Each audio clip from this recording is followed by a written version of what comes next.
Okay. Well, I was wondering if I guess this camera's pretty much ready to go, and maybe you could start out by just telling me on the camera about what you were telling me about how the feasts used to be, and when people would hold them, and What? about all the feasts that would follow a person's death. And Is that thing ready? Mm-hmm. I'm on this thing now. I guess it's ready to go. Yeah. Yeah. Well, as I was telling you about, used to be that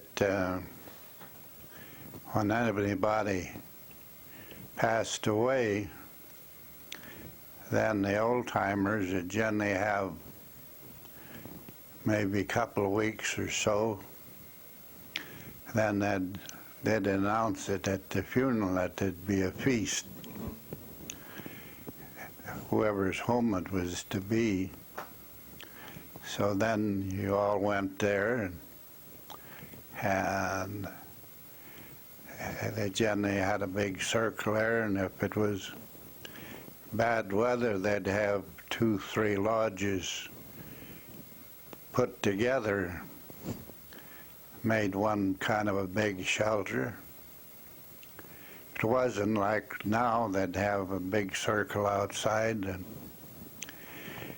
then they'd pass all the women would pass the grub to each family, and they'd have their prayers first, of course, and the old chief or some of these MCs would do the speaking. And after the dinner, well, then they'd bring out the deceased belongings, and then they would give some, maybe a hat or shirt or horse or something to different one of the friends. And that's the way that went. And my Uncle Duncan's boy died in 55, in 1905. We were all up to the celebration at Arlee, and we were living in the camp with Big Hogs, Jerome Big Hog and his dad. Duncan's lodge was right next to ours, and Call was fairly ill then. So they had the side of the lodge flaps up so it was cool in the lodge, and every once in a while he'd ask me to go down to there's a nice big clear ditch there then, that's where we got our water. So we'd go and get the water for him, and he could lay there and watch him out there what was going on. So then long after we got home, I believe it was in August sometime, he passed away. And my uncle was living down there where Max Johnson is now. So they announced the feast, and that was real late.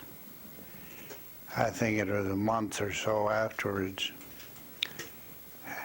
And they had they prepared that thing for putting a week. It was a big one.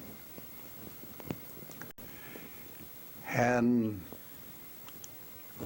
I was up with my folks when I was a kid up here to Crow Creek to 2, 3 different feasts there. The big thing for us kids was when my mom or them would come back, we'd have to get into the sacks she'd bring home, because we'd have dry meat in there, maybe fried bread, and always looking for the dry meat, and maybe a little bunch of camas or different things. So that was the way the feast was run as I remember them. And at that time, everything was given out to the deceased personal friends. But now it's changed. They have a funeral and then they have a giveaway right after the dinner. Well, we never had that before. Of course, in the early days, there was a lot of nice, fancy, beaded outfits, buckskin outfits, a lot of eagle feathers, and things like that. People would wear those to the feast? I'll show you a picture after we get through here. Old man Big Hawk, he's got a war bonnet on and one of them trail rigs that all eagle feathers goes clear to the ground. We got a picture of him with that on it. People would wear that kind of ceremonial outfit to the feast? No, not as a rule to a feast. It was to celebration or something. I did take Inyas Conco and old Sam Tilden, and I believe it was Inyas Granjo. I took him to Hot Springs where the Life magazine wanted pictures of the bathhouse. That was right after it was built. Old Sam had an awful beautiful beaded outfit that he danced with.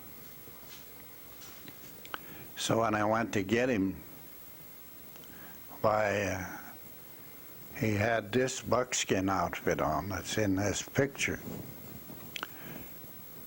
So I said, Sam, I thought you were going to wear that nice beaded outfit. No.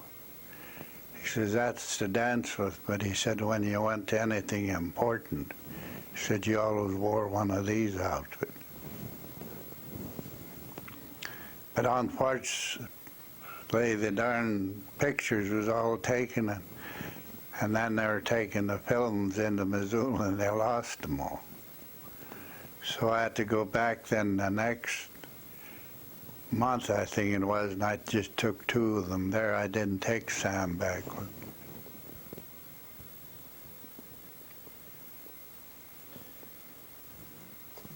I was going to ask you some questions that led out of what you told us in the earlier interviews, and kind of some questions that you didn't quite get to at that time. Part of it, you were telling us a good bit about the time when the reservation was open to white settlers. And I was going to ask you if you had any information about how the whites who came in saw the Indians, what they thought of the Indians. Well, that was, they were pretty well versed on all that because there was a lot of rights in through the country. Them days, traders, trappers, and freighters going through the different country. Covered wagon deals going from the east to west. So they kind of had an idea what they were and what they were doing. Once in a while you'd find a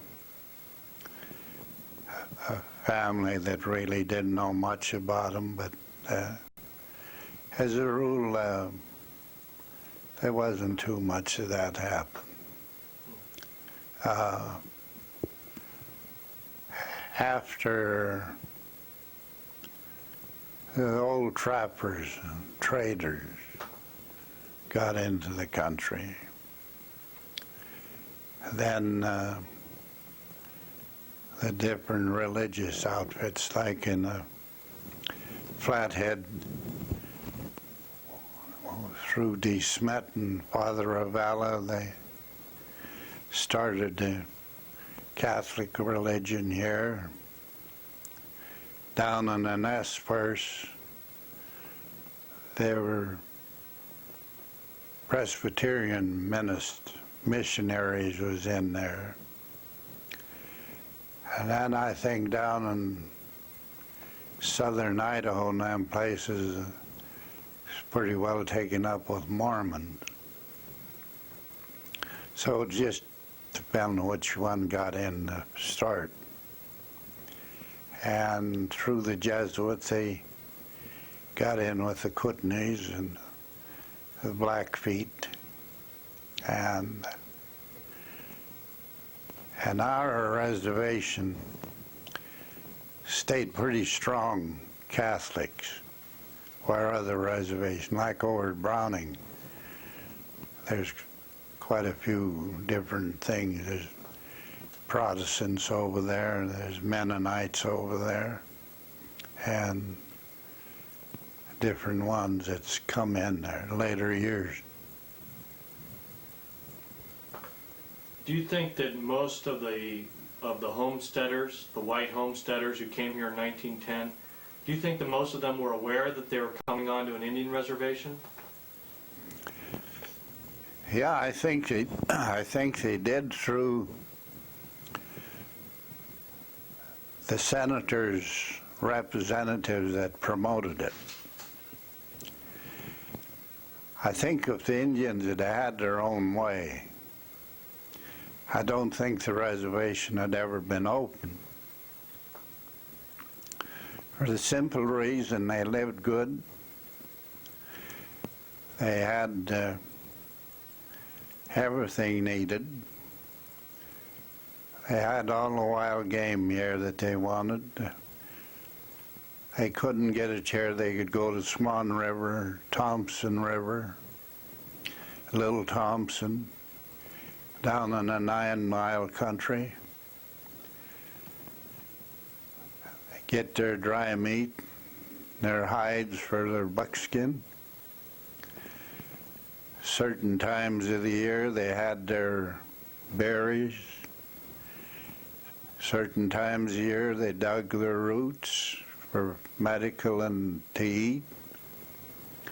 Certain times of the year they knew when they wanted the deer, the elk, and then my aunt said they used to try to make a couple buffalo hunts a year. One hunt they'd go for their meat. She said the next one in the fall, I think they went for their robes and stuff like that, where hair was heavier. And I think the white people, when they come in, I think there was a lot of them was giving them the big idea that the reservation was open and a lot of fertile land, and they could just come out here and really make a go of it, which was very sad. A lot of them come out here and got them little old arid homesteads that you couldn't raise nothing on. They're 40 or 80, 160 acres.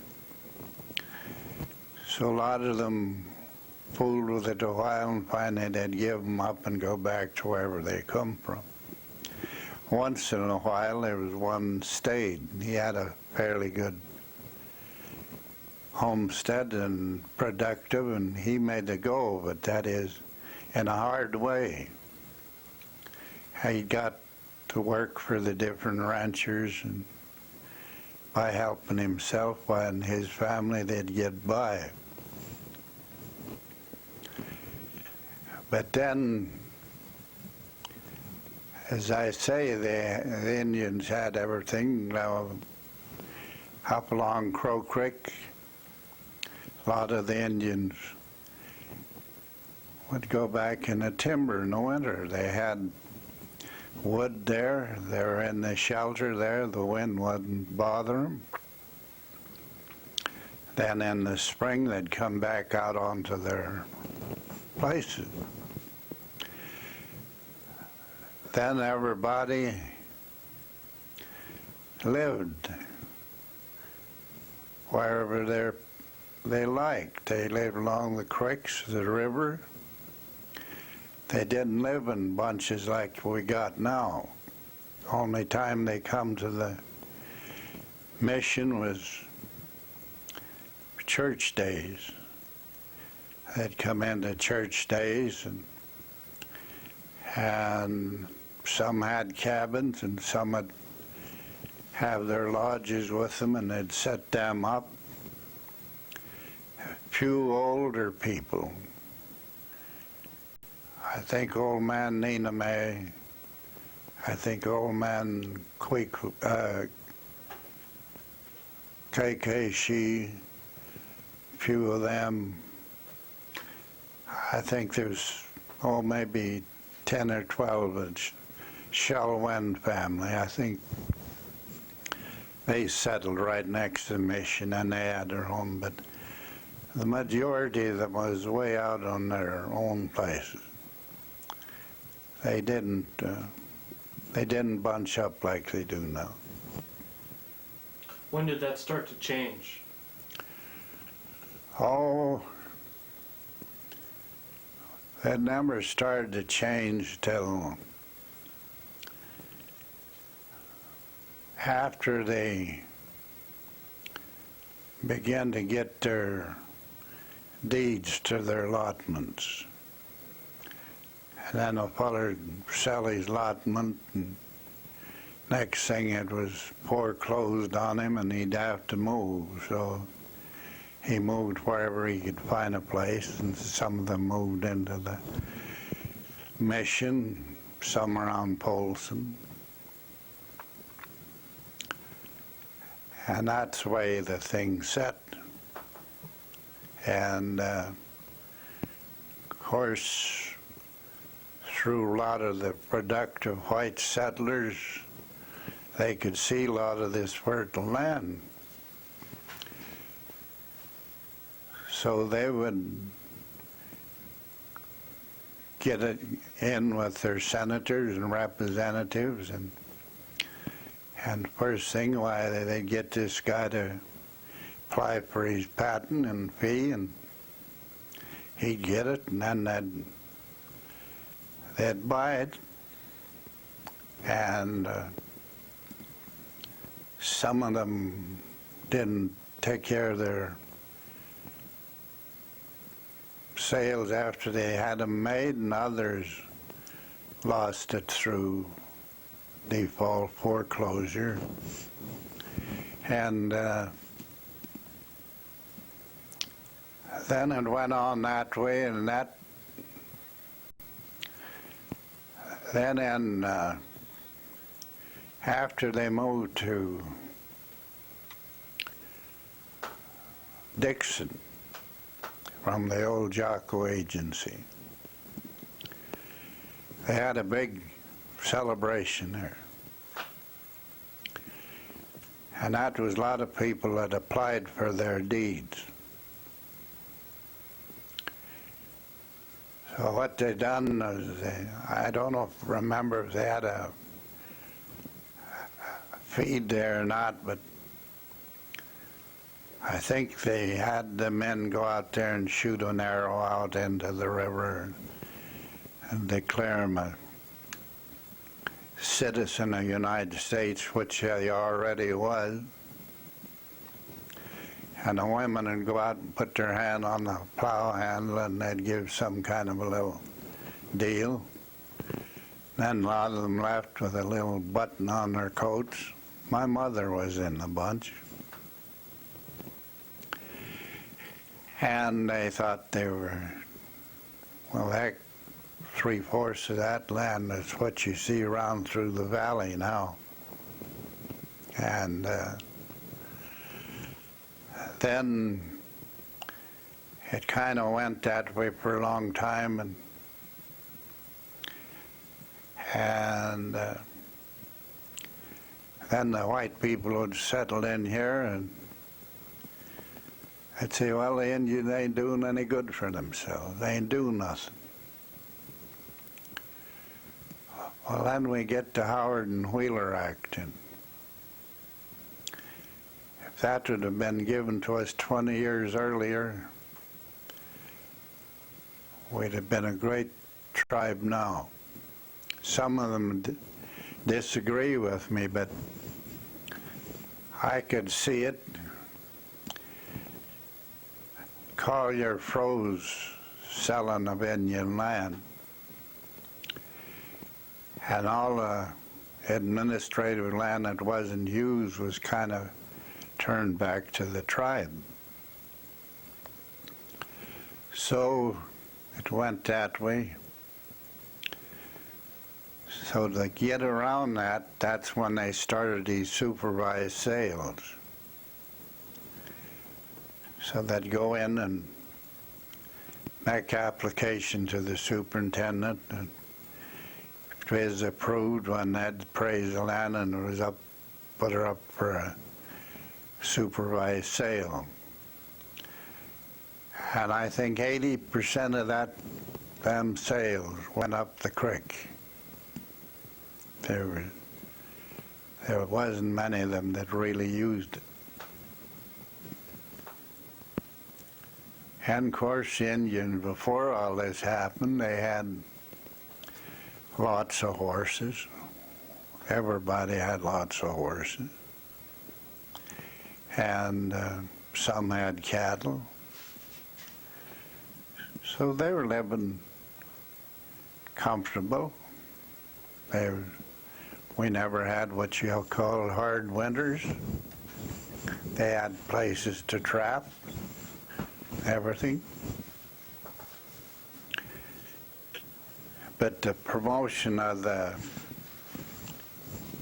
opening of the reservation, I think this Joseph Dixon, I think he was one of the senators, had a big pull in that.